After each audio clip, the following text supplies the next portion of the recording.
لله الحمد لله وكفى وسلام على عباده الذين اصطفى أما بعد أعوذ بالله من الشيطان الرجيم بسم الله الرحمن الرحيم يا أيها النبي حسبك الله ومن اتبعك من المؤمنين صدق اللہ العظیم۔ میرے محترم بزرگوں اور دوستوں اور عزیز ساتھیوں اور پیارے بچوں، آج میں آپ لوگوں کے سامنے حضرت عمر رضی اللہ تعالی عنہ کی زندگی کے کچھ خاص واقعات اور موٹی موٹی باتیں آپ کو بتانا چاہتا ہوں۔ اللہ رب العزت سے دعا ہے کہ ہمیں اس پر عمل کرنے کی توفیق عطا فرمائے۔ حضرت عمر رضی اللہ تعالی عنہ کی پیدائش مکۃ المکرمہ میں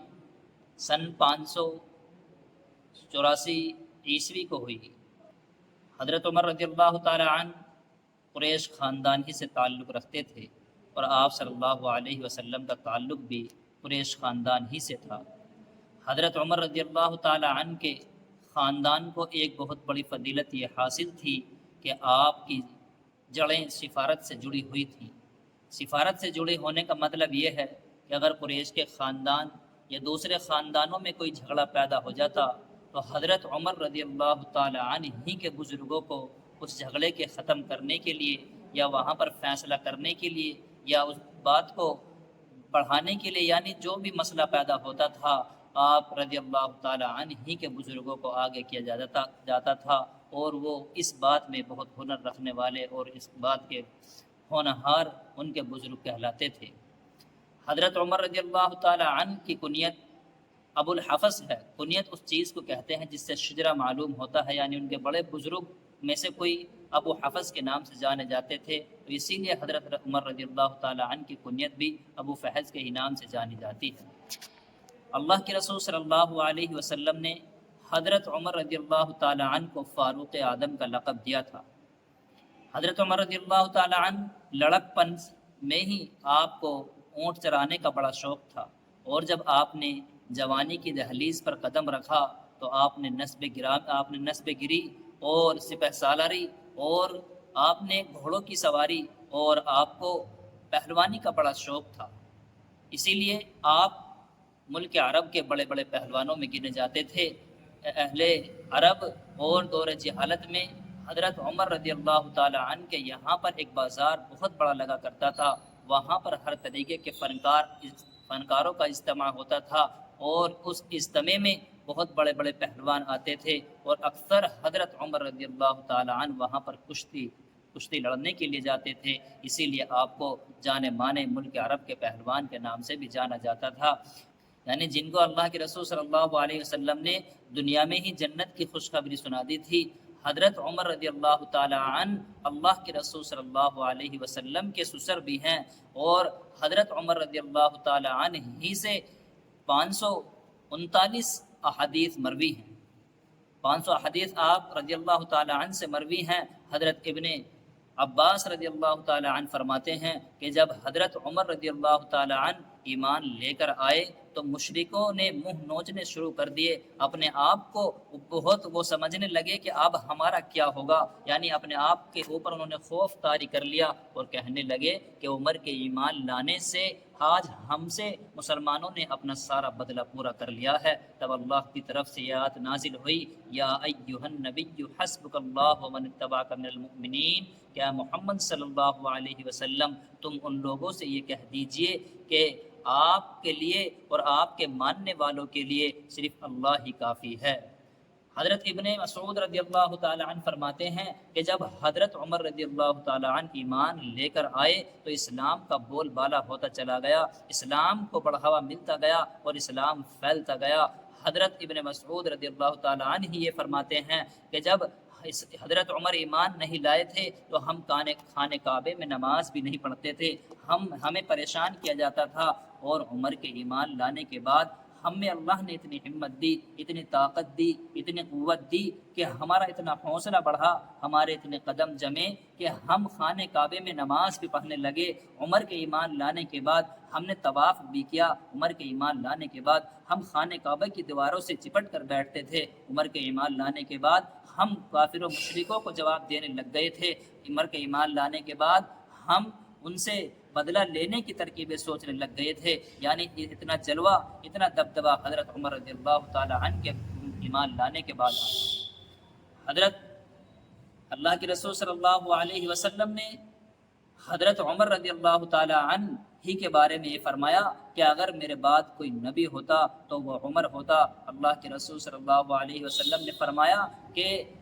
جس راستے سے عمر نکل جاتا ہے اس راستے سے کبھی شیطان نہیں نکل سکتا۔ اللہ کے رسول صلی اللہ علیہ وسلم نے عمر کے بارے میں فرمایا کہ جب تک تمہارے درمیان عمر رہے گا تو تم فضول باتوں سے، فضول خرچے سے اور فضول کاموں سے بچے رہو گے۔ حضرت خدیجہ رضی اللہ تعالی عنہ حضرت عمر کے بارے میں کہتی ہیں کہ عمر کی گودی میں تمام دنیا کا علم پڑا ہوا ہے۔ حضرت علی رضی اللہ عنہ فرماتے ہیں کہ سب نے چھپ چھپ کر اپنے آپ کو ہجرت کے لیے تیار کیا اور ہجرت کے لیے نکلے، لیکن کیوں وہ اس لیے نکلتے تھے کہ جب کوئی صحابی ہجرت کے لیے نکلتا تھا تو قریش خاندان کے لوگ ان کو پریشان کرتے تھے، ان کے بیوی بچوں کو پریشان کرتے تھے اور ان کا بہت دور تک پیچھا کیا کرتے تھے کہ کہیں یہ جا کر اللہ کے رسول کے ساتھ نہ مل جائیں۔ لیکن حضرت عمر رضی اللہ تعالی عنہ جب ہجرت کے لیے نکلے، ذرا غور سے سنیے اس چیز کو، جب عمر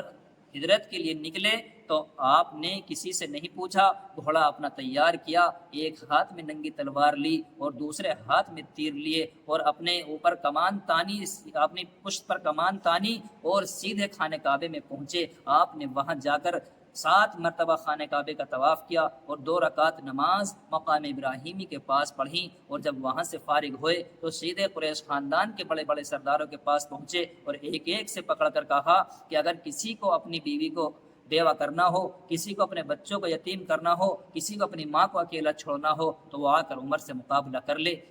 کسی کی اتنی جرأت نہ ہوئی کہ عمر کے سامنے کوئی ایک لفظ بھی کہتا یا آپ کو کوئی روک سکتا تھا۔ حضرت ابو بکر صدیق رضی اللہ عنہ عمر کے بارے میں کہتے ہیں کہ مجھے اللہ کے رسول صلی اللہ علیہ وسلم کے بعد عمر سے زیادہ کوئی عزیز نہیں ہے۔ حضرت علی رضی اللہ عنہ کہتے ہیں عمر کے بارے میں کہ عمر، اللہ کے رسول صلی اللہ علیہ وسلم کے بعد عمر سے زیادہ ہم نے کسی کی ذہنیت کو نہیں پایا، یعنی آپ اتنے علم والے تھے۔ حضرت ابو مسعود رضی اللہ عنہ کہتے ہیں کہ عمر کا علم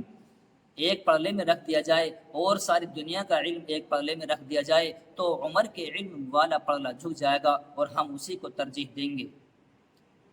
اس کے بعد جب آپ رضی اللہ تعالی عنہ کی قد و کاٹی کے بارے میں پوچھا جاتا ہے کہ آپ کس طریقے کے معلوم ہوتے تھے، یعنی کیسے دکھتے تھے، تو مفسرین نے لکھا ہے کہ آپ کا قد بہت لمبا تھا اور رنگ آپ کا سفید تھا، لیکن اس سفید رنگ پر سرخی جمی ہوئی تھی، گالوں پر گوشت کم تھا، گھنی داڑھی تھی اور آپ کے سامنے ایک سر کے بال اڑے ہوئے تھے، یعنی اتنے لمبے اور ٹھاڑے تھے کہ چلتے ہوئے ایسے لگتے تھے کہ جیسے کسی سواری پر سوار چل رہا ہو۔ اور آپ کو ان 4 باتوں پر سب سے بڑی فضیلت یہ ملتی ہے کہ آپ کے فضیلت ہونے کی باتیں 4 ہیں، ان 4 باتوں کو ذرا ذہن سے سنیے، اس سے حضرت عمر رضی اللہ تعالی عنہ کے مرتبے کا اور ان کی فضیلت کا پتہ لگتا ہے کہ وہ کس قدر اسلام سے محبت کرنے والے تھے اور اللہ کو ان کی محبت کیسے پسند آئی کہ جب حضرت عمر رضی اللہ تعالی عنہ نے سب سے پہلی بات یہ 4 باتوں میں یہ ہے کہ حضرت عمر رضی اللہ تعالی عنہ نے ان قیدیوں کو قتل کرنے کا حکم دیا جو جنگ بدر میں قید کر لیے گئے تھے، اور دوسری بات اس میں یہ ہے کہ آپ صلی اللہ علیہ وسلم نے، اللہ کے رسول صلی اللہ علیہ وسلم نے ہی حضرت عمر کے لیے یہ دعا کی تھی کہ اللہ تو عمر کو اسلام کی دولت سے نواز کر اسلام کی مدد فرما۔ اور تیسری بات اس میں یہ ہے کہ پہلی ہی بار میں حضرت ابوبکر صدیق رضی اللہ تعالی عنہ کے ہاتھ پر آپ نے بیعت کر لی تھی، اور چوتھی بات یہ ہے کہ اس میں امہات المؤمنین کو بھی پردے کا حکم حضرت عمر رضی اللہ تعالی عنہ نے دیا تھا۔ ان 4 باتوں پر آیت نازل ہوئی تھی قرآن کریم کی، یہ ادا اللہ کو اتنی پسند آئی حضرت عمر رضی اللہ تعالی عنہ کی۔ حضرت ابو اسامہ رضی اللہ تعالی عنہ حضرت عمر کے بارے میں فرماتے ہیں، کیا آپ جانتے ہیں کہ عمر کا رتبہ،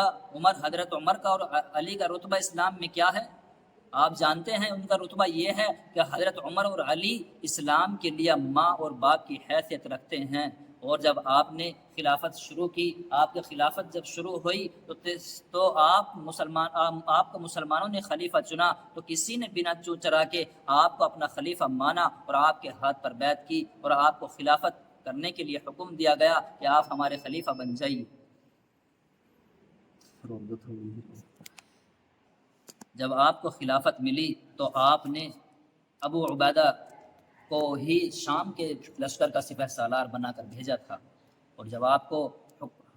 خلافت ملی تو آپ نے یعلی بن امیہ کو نجران کے شہر ملک سے نجران کے لیے سفر کے لیے بھیجا اور ان سے کہا کہ نجران کے شہر والوں سے جا کر کہہ دو،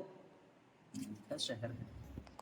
حضرت عمر نے یعلی بن امیہ کو نجران کے لیے سفر پر بھیجا اور ان سے کہا کہ نجران کے عیسائیوں سے جا کر کہہ دینا کہ وہ نجران کو خالی کر دیں، اور ہم ان پر کوئی ظلم کرنا نہیں چاہتے، ہم ان کی عزت کی اور آبرو کی حفاظت کریں گے، ہم انہیں ہر طریقے سے کسی پریشانی کا مقابلہ کرنے نہیں دیں گے، بس وہ یہ ہے کہ عیسائی لوگ اب مکے میں نہیں ملک عرب میں نہیں رہ سکیں گے، اس کو ہمیں سب چیزوں سے، سب گندگیوں سے پاک کرنا ہے، اسی لیے ہم آپ کو کہتے ہیں کہ یہاں سے چلے جائیے اور ہم آپ کو اس سے بہتر رہنے کی جگہ دیں گے۔ حضرت عمر رضی اللہ عنہ دوسرے خلیفہ ہیں۔ حضرت عمر رضی اللہ تعالی عنہ کی جو خلافت کا وقت تھا وہ 11 سال 10 مہینے اور 2 دن تھا۔ حضرت عمر رضی اللہ تعالی عنہ کی وفات سن ایک محرم سن 13 ہجری کو ہوئی تھی۔ آپ کو شہید کرنے والا شخص فیروز عرف ابو لعاء تھا کہ آپ رضی اللہ تعالی عنہ فجر کی نماز میں مشغول تھے صبح کے وقت میں، اور اس شخص نے آ کر آپ کے اوپر خنجر سے حملہ کر دیا تھا۔ تو میری گزارش سبھی سے ہے کہ ہمیں ایسے صحابیات کے سبھی کے تمام واقعات اور ان کی زندگی کے بارے میں پڑھنا چاہیے اور اس پر عمل کرنے کی کوشش کرنی چاہیے۔ وآخر دعوانا الحمدللہ رب العالمین۔